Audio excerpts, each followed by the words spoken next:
Quiero que respondas algo antes de que empiece este video.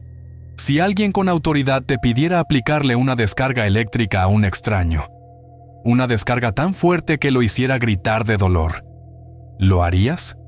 Casi todos los que ven esto responden que no, que jamás lo harían, que ellos son diferentes.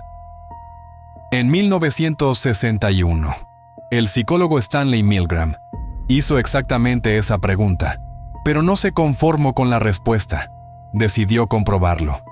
Y lo que descubrió: cambió para siempre lo que creíamos saber sobre la naturaleza humana, sobre el bien y el mal, y sobre ti. Lo que la mayoría conoce de este experimento es solo la mitad de la historia.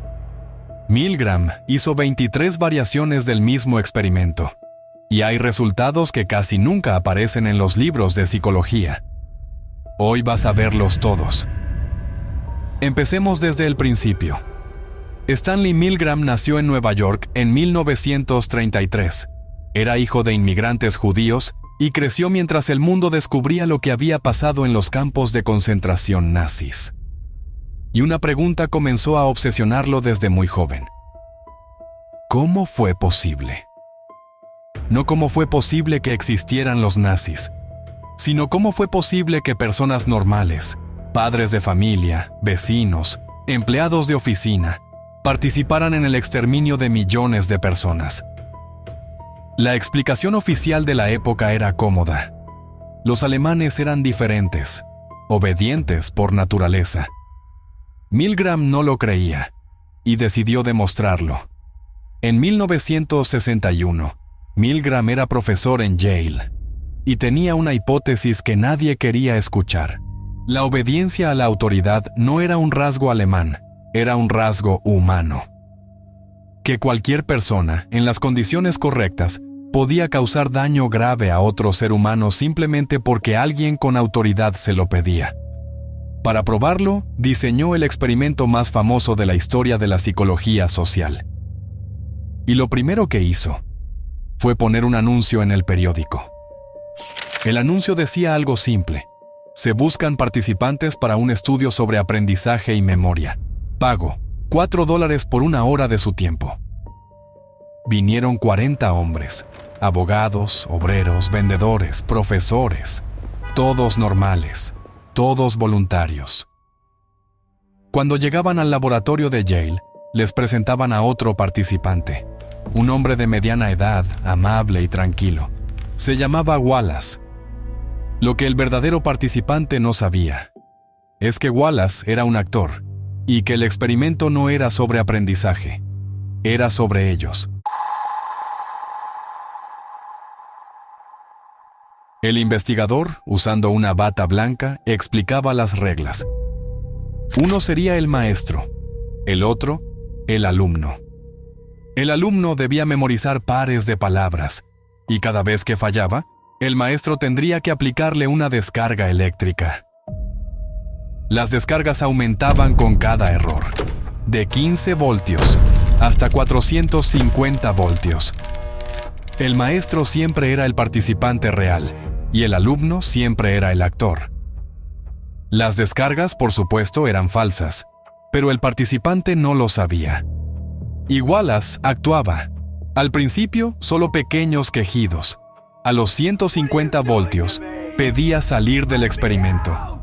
A los 300 voltios, golpeaba la pared desesperadamente. Y a los 330 voltios, silencio total. No respondía, no se movía, nada. Y aquí es donde el experimento se volvía realmente perturbador. Cuando los participantes dudaban, cuando decían que no querían continuar, que sentían que algo estaba mal, el investigador respondía con exactamente 4 frases. Solo 4. Siempre las mismas. Por favor, continúe. El experimento requiere que continúe. Es absolutamente esencial que continúe. No tiene otra opción. Debe continuar. Nada más. Sin amenazas, sin castigos, sin violencia física, solo palabras. Y bastaba. Antes de realizar el experimento, Milgram le preguntó a varios psiquiatras cuánto creían que llegaría el participante promedio. La mayoría respondió que casi todos se detendrían alrededor de los 150 voltios.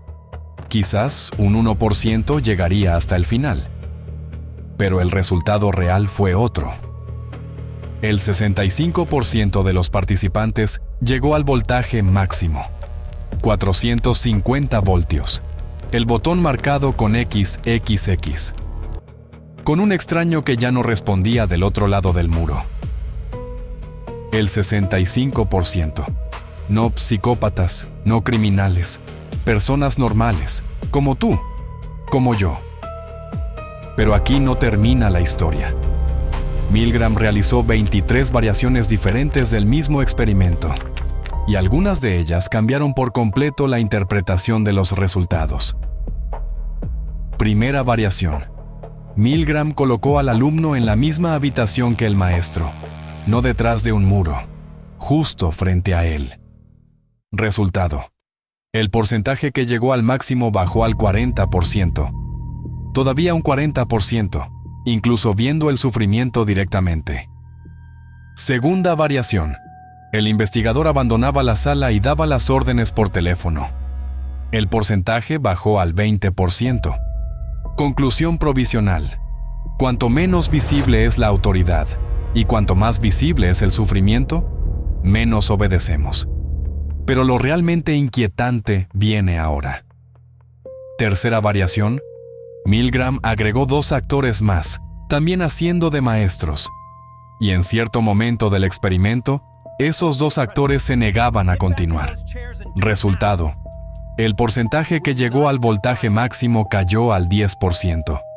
Una sola persona diciendo en voz alta, «Esto está mal», puede destruir la obediencia de todo un grupo.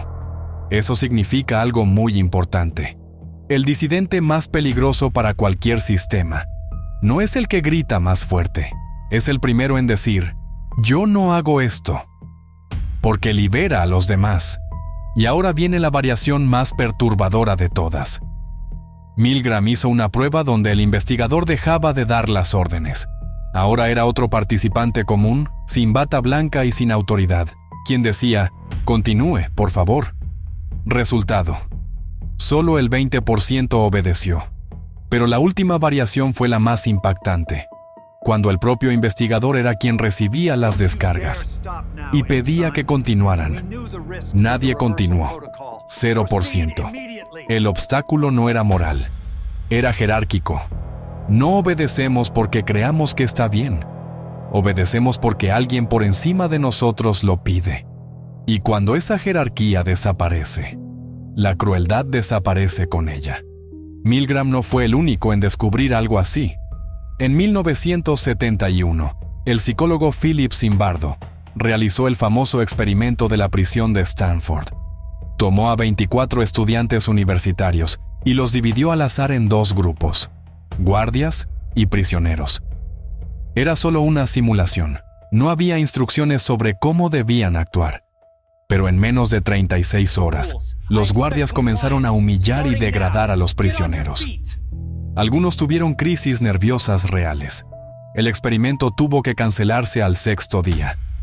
Zimbardo admitió después que incluso él perdió la perspectiva.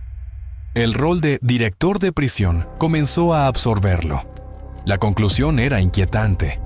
No solo nos cambia la autoridad, también nos cambia el rol que nos asignan. Y por si todavía quedaban dudas sobre nuestra naturaleza. En 1973, 2 psicólogos de Princeton hicieron otro experimento. Tomaron estudiantes de teología, personas que literalmente estudiaban para dedicar su vida a ayudar a los demás. Les pidieron que fueran a dar una charla sobre la parábola del buen samaritano.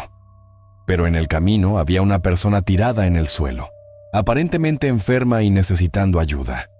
La única diferencia era esta. A algunos estudiantes les dijeron que iban tarde, a otros que tenían tiempo de sobra. Resultado: el 90% de quienes iban con prisa ignoró completamente a la persona en el suelo. Iban camino a dar una charla sobre ayudar a los demás. No somos exactamente lo que creemos ser. Somos lo que el contexto nos permite ser. Entonces, ¿qué hacemos con todo esto? Primero, entender algo importante. Estos resultados no significan que seas una mala persona. Los participantes de Milgram no eran monstruos, eran humanos, y tú también lo eres. Pero hay algo todavía más importante. Estos experimentos no describen solamente laboratorios de los años 60. Describen empresas, describen grupos de amigos, describen familias, describen redes sociales donde todos repiten lo mismo, simplemente porque todos lo hacen. El mismo mecanismo que llevó al 65% de las personas a presionar aquel botón es el mismo que te hace guardar silencio cuando sabes que algo está mal. El mismo que te hace reírte de algo que ni siquiera te causa gracia, solo porque los demás se ríen. El mismo que te hace permanecer en lugares que hace mucho tiempo debiste abandonar. Milgram demostró que la crueldad no necesita monstruos, solo necesita una bata blanca y alguien dispuesto a no hacer preguntas. Y la única vacuna que encontró en sus 23 variaciones fue una sola cosa. Alguien que dijera, yo no. Puedes ser esa persona, pero solo si entiendes que el momento va a llegar. Si este video cambió, aunque sea un poco, la forma en la que ves a las personas, o a ti mismo, guárdalo. Porque la próxima vez que sientas esa presión de seguir a la multitud, vas a recordar esto. Y si quieres descubrir qué ocurre cuando este mismo mecanismo opera a escala de países enteros, el siguiente video ya te está esperando.